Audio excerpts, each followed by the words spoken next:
C'est le petit matin sur la grande plage de Mouiné, l'heure où les pêcheurs ramènent leurs bateaux colorés à bon port. Il y en a à perte de vue. Le spectacle est impressionnant. Sur la grève, les dames, avec leurs chapeaux coniques, sont déjà là pour choisir leurs poissons et fruits de mer qu'elles iront ensuite offrir aux restaurateurs du coin. Et voici l'hôtel que Traditour vous a réservé.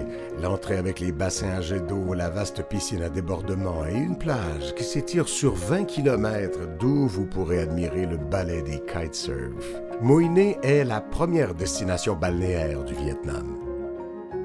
À quelques pas de l'hôtel, vous aurez la surprise de découvrir d'immenses dunes de sable. On peut même apercevoir la mer sur les hauteurs. Faut surtout pas manquer le coucher du soleil qui décline ses dégradés de couleur ocre. Nous voici dans la plus grande ville du Vietnam, Saigon, dont le nom officiel est Ho Chi Minh Ville, en l'honneur du grand libérateur du Vietnam. De nombreux bâtiments évoquent la présence coloniale française. Vous verrez l'opéra avec sa façade de style Belle Époque, le siège du Comité du Peuple d'inspiration Renaissance, la cathédrale avec ses clochers jumeaux et sa statue de la Vierge, et tout à côté se dresse le splendide édifice de la Poste dessiné par Gustave Eiffel lui-même. J'y ai croisé un écrivain public, oui, et il m'a longuement parlé de l'époque française. Un charmant monsieur. Saigon offre un contraste frappant entre la cohue des scooters pétaradant dans les rues et la zénitude des amateurs de tai chi dans les parcs. On associe bien sûr le Vietnam à la guerre avec les Américains dans les années 70. En plus du poignant musée de la guerre, le guide nous entraîne dans les tunnels de Cu Chi, creusés par les résistants. Des étroits passages serpentent sur 250 km, formant un étouffant labyrinthe. Le long des sentiers, on s'arrête pour voir les différents pièges tendus aux soldats américains.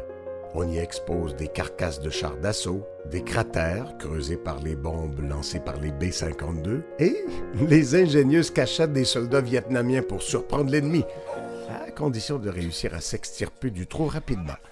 Bon, enfin. À l'ouest de Saigon s'étend l'immense delta du Mekong qui nourrit une bonne partie du Sud-Vietnam. Un immense territoire de terre et d'eau, avec ses canaux, ses rivières entrecoupées de champs, de vergers, de jardins et de rizières. Pour avoir une bonne idée de ses richesses, vous partirez à l'aventure sur le Mekong pour vivre l'ambiance des marchés flottants, dont celui de Cai Bay, le plus important du delta.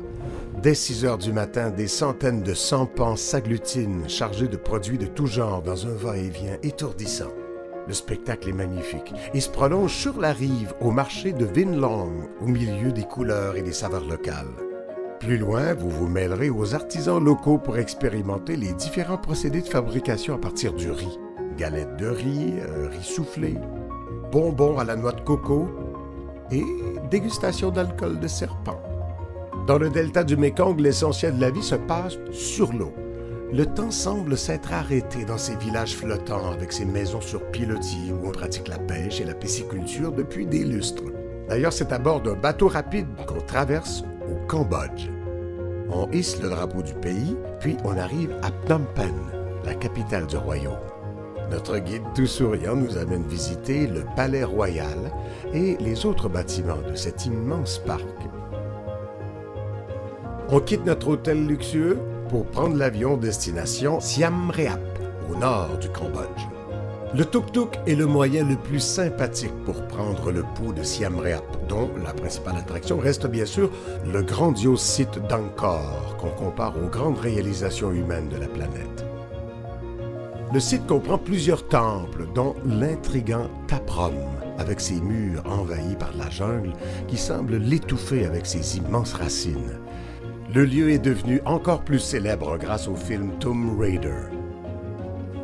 Ici, c'est l'étrange temple Bayon, avec ses visages souriants.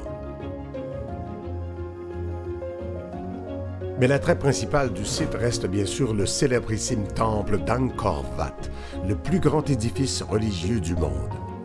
Salué comme un chef-d'œuvre architectural, le temple avec sa tour centrale suscite l'émerveillement par l'harmonie qu'il dégage. Il fait partie des monuments les plus saisissants de la planète. Notre guide Traditour nous donne les clés pour apprécier toute la majesté de ce lieu mythique.